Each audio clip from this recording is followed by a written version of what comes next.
if you want to lose 10 pounds, it's not going to take a week. It's not going to take even 2 weeks. It's going to take more than that. And if you want to keep them off, also, you have to look at some ways to keep it sustainable that works for you, not for everybody. Everyone thinks it's one size fits all, and it's not. Hey, welcome back to Elevate with Yoananin, where I interview day-to-day amazing superhero moms and women that empower others that are a really big inspiration to me. And today I have Laura Murdoch.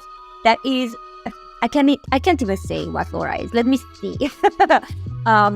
She, the typical way to say that she works in banking, technology. She's also a health coach. She's a mom. She's a wife. She's, by the way, a first-generation immigrant. But beyond everything, Laura kicks ass. As in, like, big time kicks ass. Laura, what is it about you that is just so extraordinary? Your energy, what is it? Who are you, Laura? Hi, Joanna. Hi.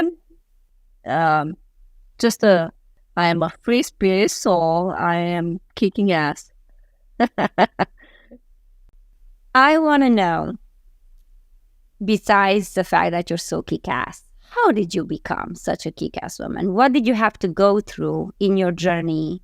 What struggles did you have to overcome to become the woman that you are today? Yes, that's a great question. I would love to tell you.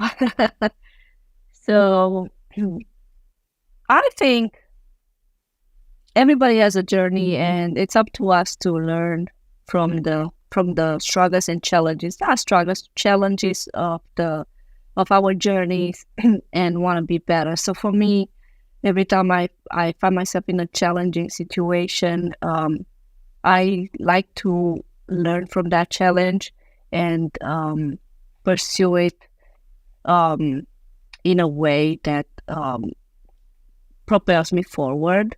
And I guess my resilient nature helps a lot. And also the fact that I'm grateful every day for what God gave me in this life. Apart from health, I have a beautiful family, and I'm so grateful for them. So that is what motivates me.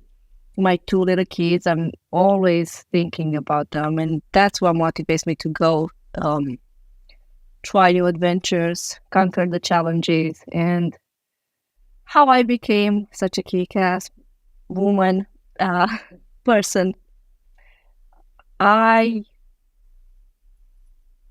never take no for an answer, and I look for the window if the door is closed. And I am so optimistic that things will work out, that no matter what comes my way, I am willing to conquer it. And also, I have a supportive husband, and I need to give him the credit, because him being so supportive and encouraging of my endeavors helps a lot. Yeah. I want to say something to all of you that are watching. Laura does have a supportive husband right now, but she didn't always have the supportive husband. She manifested the supportive husband, and she manifested the children and the life that she has right now. I know a little bit of her background, and the reason I'm going there is because a lot of people think about other people's success and say, well, there's this these conceptions that are just incorrect, right? They had the money from their parents, or they had an easy life, or, I'm not deserving of this, but that person is rich and that person is better, because there's always some sort of because. And some of the women, you're removing your own chances to happiness or to success or to manifesting the love of your life, or whatever the situation is, from scratch. You're just removing your chances because of the way you think. And Laura said something to me that really was such a great lesson from her to me. She said, I'm trying to my work, my mind, or my husband's work, mind, because we're in the banking industry and because we write software is we're writing software. So we need to picture things the way we can see them, to interpret them the way we can then transform them in a way that they can help our life. So I'm picturing, writing code when it comes to writing something that I want to manifest. And I understand that unless I spend time writing that thing, nothing's going to come out of this. In other words, I need to put effort, I need to put time, and I need to know exactly what the end result is going to be in order to manifest what I want. So I'm coming to Laura and the struggles that I'm talking about, right? Tell me, just give the viewer, the listener perspective on, how long did it take you to get where you are right now? Also, first generation immigrant. And I want to know some of your struggles. If you don't mind going as deep as you want, there's absolutely nobody pushing you here, and I would never even try that. But I'm curious. Genuinely curious. Yes. So I'm going to share a story that is it's a vulnerable story because this is how it all started for me. I was in a very comfortable position in a bank in Romania many, many years ago. And I have friends who were working on cruise ships. And I was very young. And they were traveling the world for free, I thought. It's not free. Nothing is free in this life. But they were traveling the world. They were working. And I said, I want to do that. I want to see the world. I want to try and do this thing. So I signed up. I'm leaving my comfortable job at the bank. And I joined a cruise ship in LA. This is my first time out of Romania. I'd never traveled. I never flew. And I'm signing up for a 10 months contract, which on a cruise ship is a 10 months day and night. There's no days off. There's no breaks unless it's a lunch break. And in the restaurants, entry level position, entry level, like set up the buffet line. And I'm brave, right? I'm going in. So first night I cried 3 times. Second night I got lost so many times on the ship. I didn't know where I am. I was so devastated. I was a little kid crying for mommy. And this went on for many months. And I still remember it was right at the beginning of this is gonna give you my age, but it was at the beginning of Yahoo Messenger, right? So I would talk to my friends once a month. once a month at the internet cafe. Yes.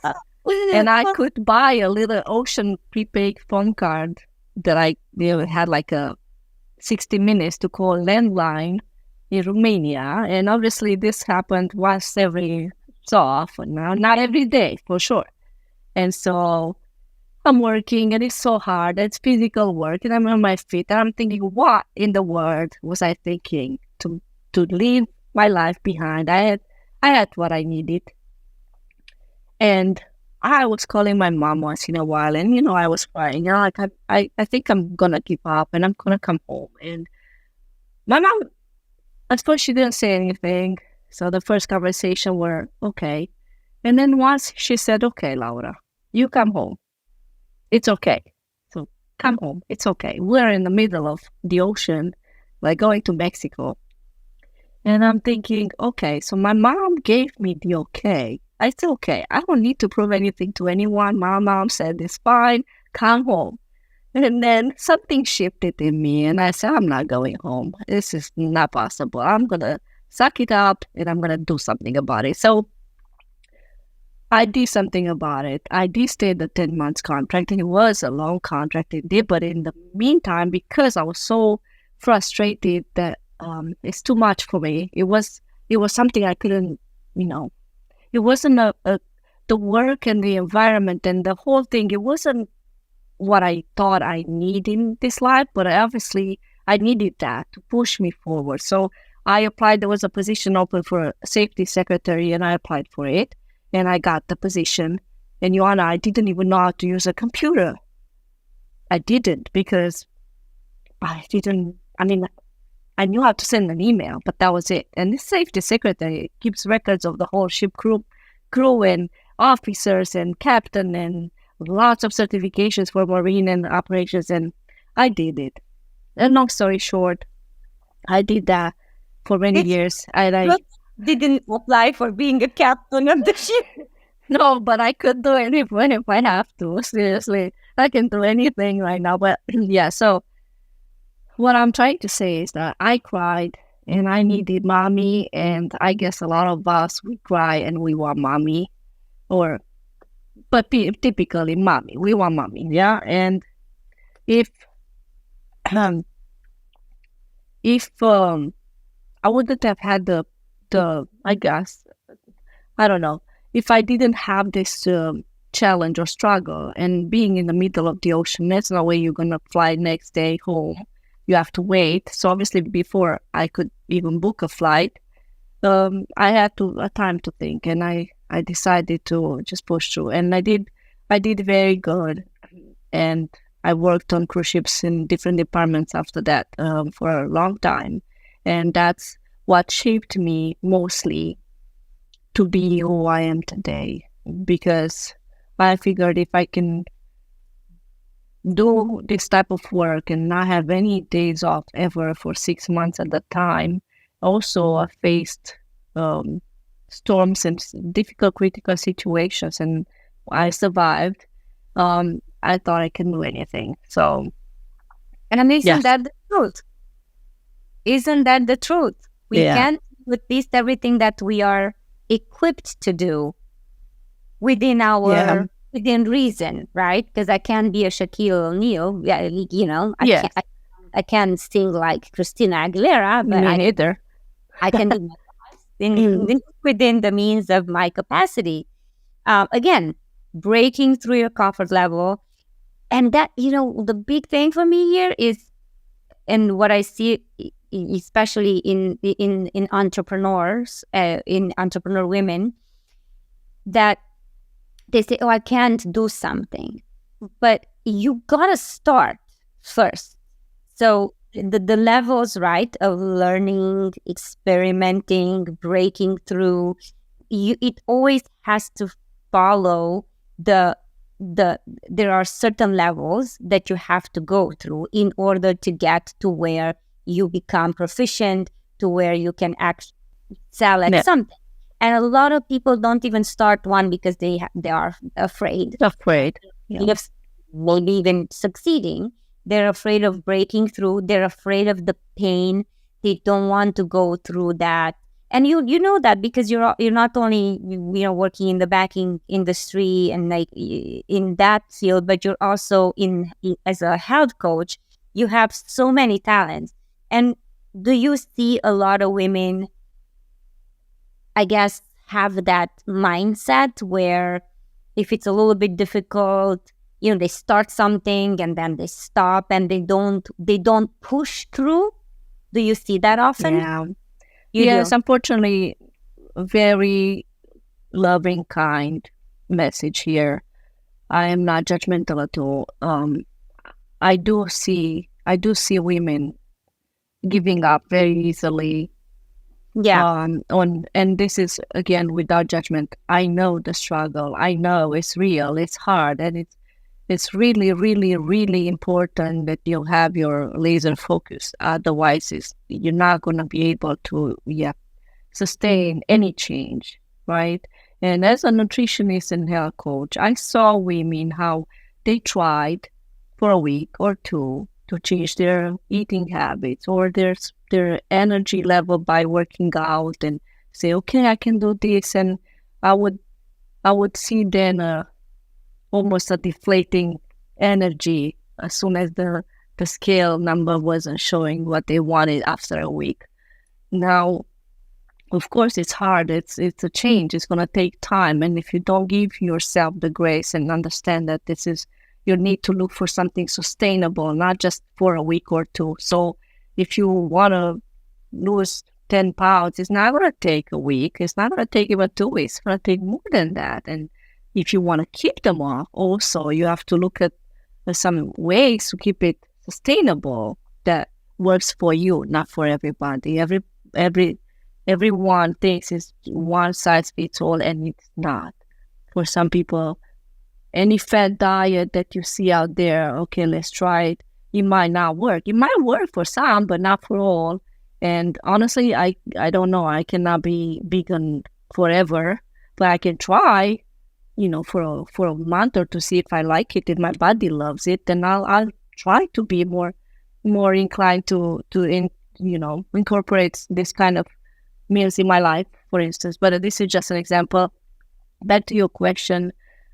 Unfortunately, there's a lot of women who give up. And what I notice is that they always need a body or an accountability partner to help them through the journey. Somebody who says, hey, I'm walking today. Do you want to walk with me? Or, hey, here's what I ate today. What did you eat today? How are you going with your journey? That helps a lot. But it's all a mindset. It's all a mindset. If you have a growth mindset, you're gonna struggle and you're gonna succeed, come out better. And if it's a fixed mindset, then unfortunately, it's not gonna go anywhere. So there's women who have the gym membership and never use it.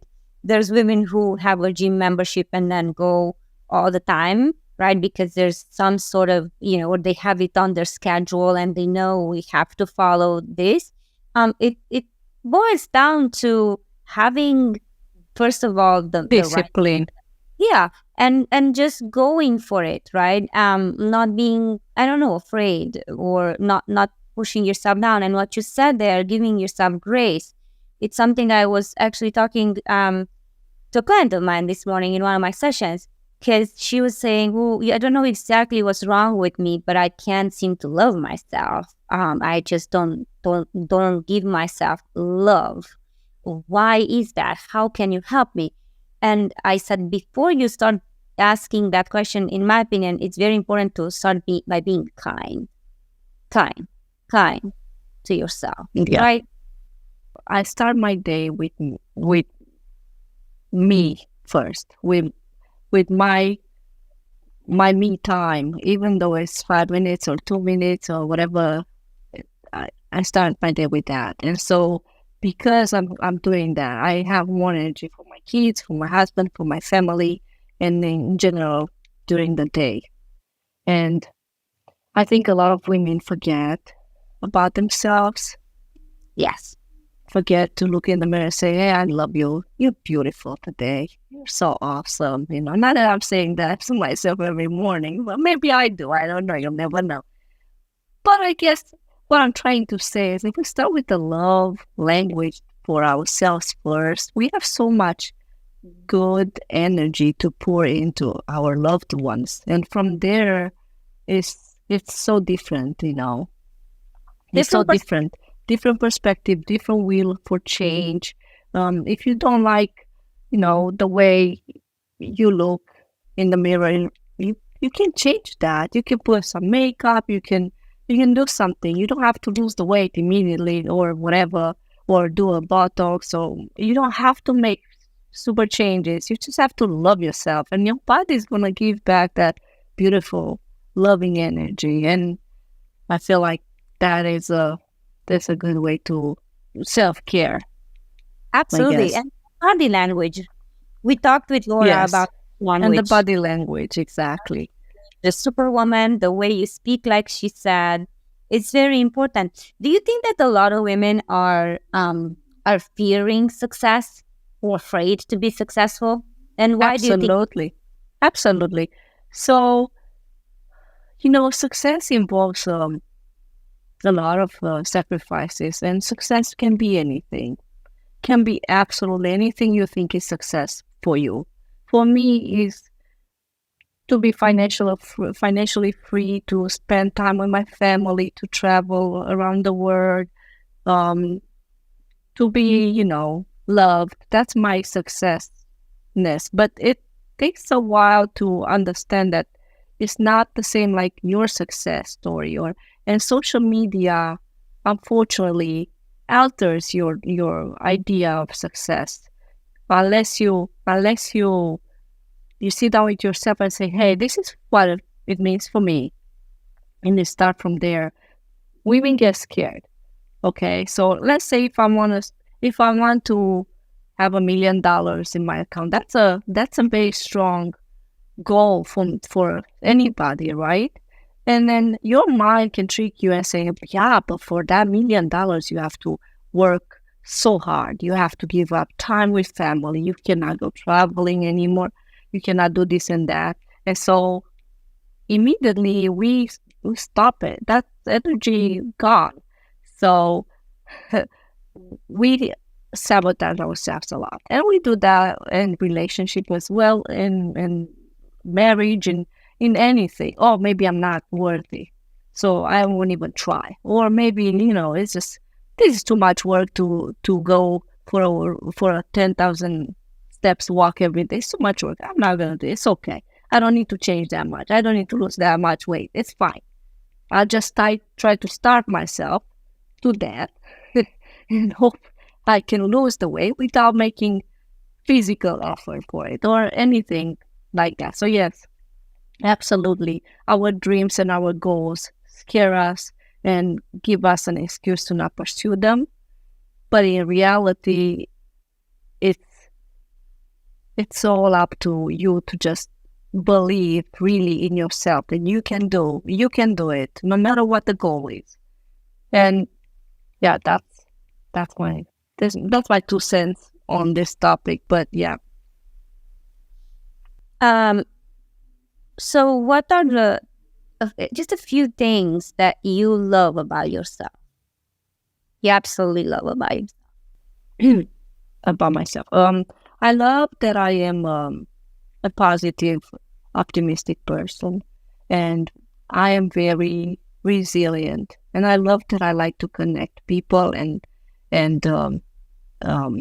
see how they can feel appreciated and loved through my cheerleading spirit, because I am a cheerleader for everybody who's trying to do anything or is doing anything in this life. And so I guess I love that I'm a cheerleader for people, and I connect people, and I'm resilient, and I love life, and that's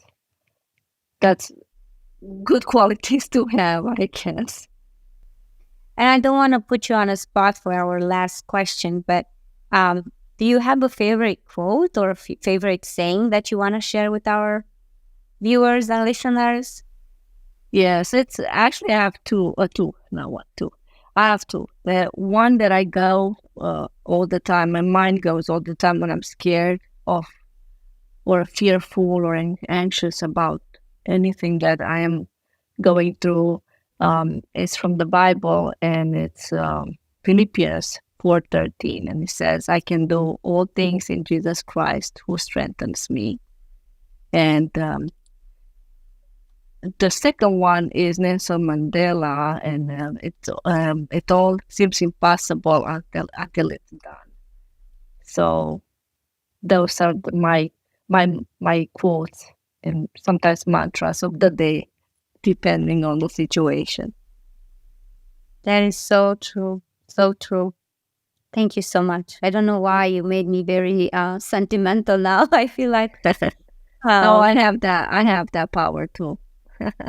Thank you so much for giving me your time, your energy, your inspiration. For all of you watching, if you have any questions for me, for Laura, we'd love to talk to you. If you feel like you are in a moment in your life where you need some strength, feel free to connect. Now, while Laura doesn't, I don't know if you have a website, if there's anything that she would like to share with you, please send me some information that I can share, maybe your phone number or your email or any means of communication for women or gentlemen that are watching that need a little bit of a push or A guidance. nudge. A little bit of a nudge, or maybe you are listening and you're on a boat. If you're on a cruise ship and you're struggling, call me. I'll help you through.